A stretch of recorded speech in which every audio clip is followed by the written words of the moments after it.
지난주 제 12살 손자가 저에게 와서 말했습니다. 할아버지, 왜 할아버지 방에서는 특별한 냄새가 나요? 그 순간 제 마음이 철렁 내려앉았습니다. 60년 넘게 의사로 살아오면서 수많은 환자들을 돌보았지만 제 손자의 순진한 질문 앞에서는 그저 한 명의 노인일 뿐이었습니다. 그날 밤 저는 거울 앞에 서서 생각했습니다. 정말 나도 그런 사람이 되어버린 걸까? 사람들이 피하고 싶어하는 냄새 때문에 가족들조차 멀어지게 만드는 그런 노인이 된 걸까? 안녕하세요.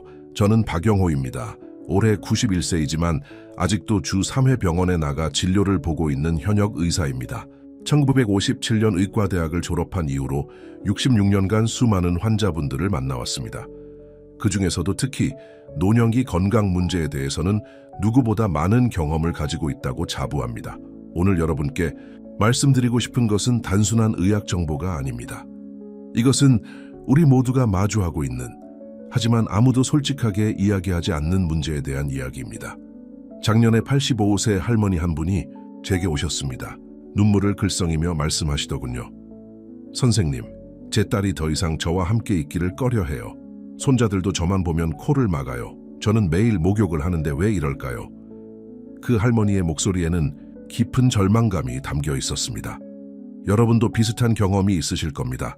가족들이 예전만큼 가까이 오지 않는다는 느낌, 사람들과 대화할 때 상대방이 미묘하게 거리를 두는 것 같은 느낌, 버스나 지하철에서 옆자리가 비어 있는데도 아무도 앉지 않는 상황들 말입니다. 이런 경험들은 우리를 점점 더 움츠러들게 만듭니다. 외출을 피하게 되고 사람들과의 만남을 줄이게 됩니다. 결국 고립감과 우울감에 빠져들게 되죠. 하지만 여러분께 말씀드리고 싶은 것은 이것은 절대 여러분의 잘못이 아니라는 것입니다. 지금까지 아무도 여러분께 진실을 말해주지 않았을 뿐입니다. 대부분의 사람들은 노인 냄새가 단순히 개인위생 관리 부족 때문이라고 생각합니다. 하지만 이것은 완전히 잘못된 정보입니다. 저는 66년간 의료진으로 일하면서 이 문제에 대한 수많은 연구를 접했고 직접 환자들을 치료해 왔습니다. 노인 냄새의 진짜 원인은 우리 몸의 자연스러운 변화에 있습니다. 나이가 들면서 우리 피부의 유분 분비가 변화하고 땀샘의 기능이 달라집니다. 특히 노네날이라는 화합물이 40세 이후부터 증가하기 시작해서 60세가 넘으면서 급격히 많아집니다. 더 중요한 것은 이 냄새가 주로 특정 부위에서 발생한다는 사실입니다. 많은 분들이 전신을 깨끗이 씻어도 냄새가 사라지지 않는 이유가 바로 여기에 있습니다. 핵심 부위를 제대로 관리하지 못하고 있기 때문입니다. 하지만 희망적인 소식이 있습니다. 이 문제는 해결할 수 있습니다. 비싸고 복잡한 방법이 아닙니다. 집에서 할 수 있는 간단한 방법으로 단 7일 만에 확실한 변화를 느낄 수 있습니다. 지금부터 제가 66년간의 의료 경험과 최신 연구 결과를 바탕으로 개발한 해결법을 단계별로 알려드리겠습니다. 첫 번째 단계, 귀 뒤 집중 관리. 가장 중요한 부위는 바로 귀 뒤쪽입니다. 이곳에는 피지선이 특히 많이 분포되어 있어서 노랫날이 가장 많이 축적됩니다. 일반적인 목욕으로는 이 부위가 제대로 씻기지 않습니다. 매일 아침 면봉에 알코올을 적셔서 귀 뒤쪽 움푹 들어간 부분을 부드럽게 닦아주세요. 그리고 저녁 목욕 시에는 항균 비누를 사용해서 이 부위를 30초 이상 부드럽게 마사지하며 씻어주세요.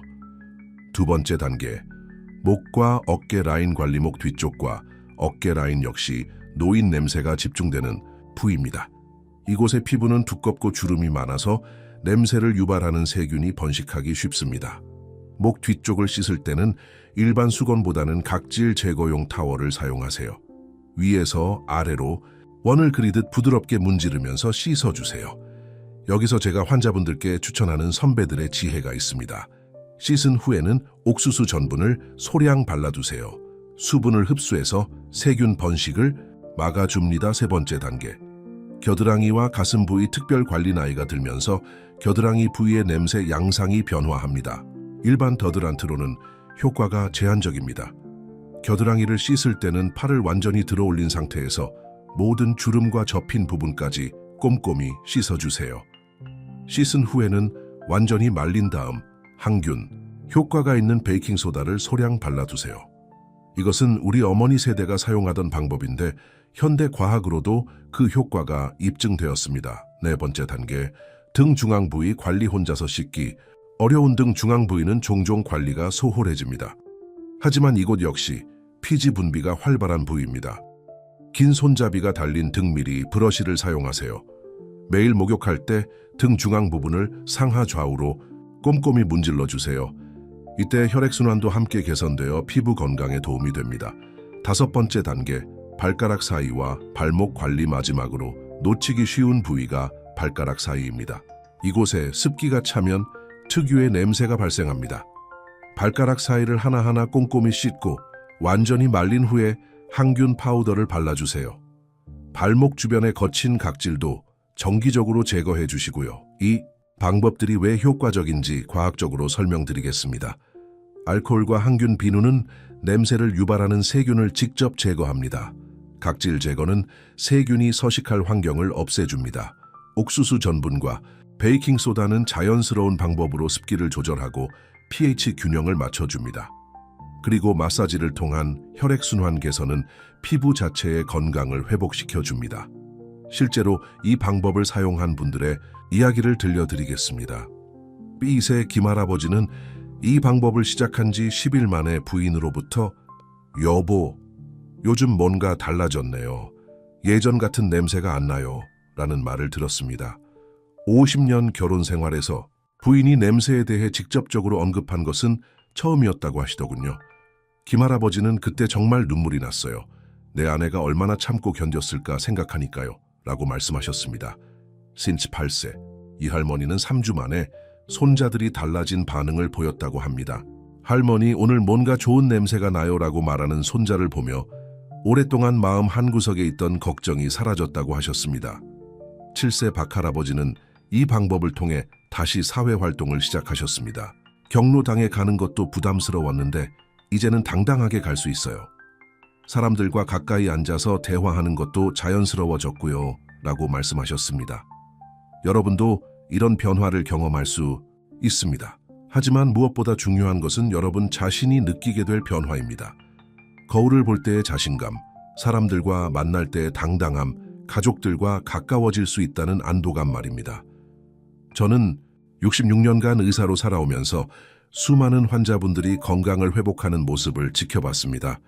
그 중에서도 가장 감동적인 순간은 환자분들이 다시 자신감을 찾는 모습이었습니다. 몸의 변화가 마음의 변화로 이어지고 그것이 다시 관계의 변화로 이어지는 것을 봐왔습니다. 나이가 든다는 것은 포기하는 것이 아닙니다. 변화에 지혜롭게 적응하는 것입니다. 우리 몸이 보내는 신호를 이해하고 적절한 방법으로 관리하는 것입니다. 절대 늦지 않았습니다. 저처럼 90이 넘어서도 변화할 수 있습니다. 제 손자가 이제는 제 방에 와서 할아버지, 여기서 좋은 냄새가 나요. 할아버지 냄새 좋아요. 라고 말합니다. 그 한마디가 제게 얼마나 큰 기쁨을 주는지 모릅니다. 여러분도 이런 기쁨을 느끼실 수 있습니다. 단 7일만 시도해 보세요. 변화를 느낄 수 있을 것입니다. 가족들이 느낄 것입니다. 하지만 무엇보다도 여러분 자신이 가장 먼저 느끼게 될 것입니다. 매일 아침 거울을 볼 때 오늘도 당당하게 살 수 있다는 자신감을 느끼시게 될 것입니다. 사람들과 만날 때 주눅들지 않고 자연스럽게 대화하실 수 있을 것입니다. 가족들과 더 가까워질 수 있을 것입니다. 이것은 단순한 위생 관리를 넘어서는 삶의 질 개선입니다. 우리가 나이 들어서도 존중받고 사랑받을 수 있다는 것을 보여주는 것입니다. 제가 오늘 알려드린 방법들을 꾸준히 실천해 보세요. 그리고 변화를 경험하시면 댓글로 나눠주세요. 여러분의 이야기가 같은 고민을 하고 있는 다른 분들에게 큰 용기가 될 것입니다.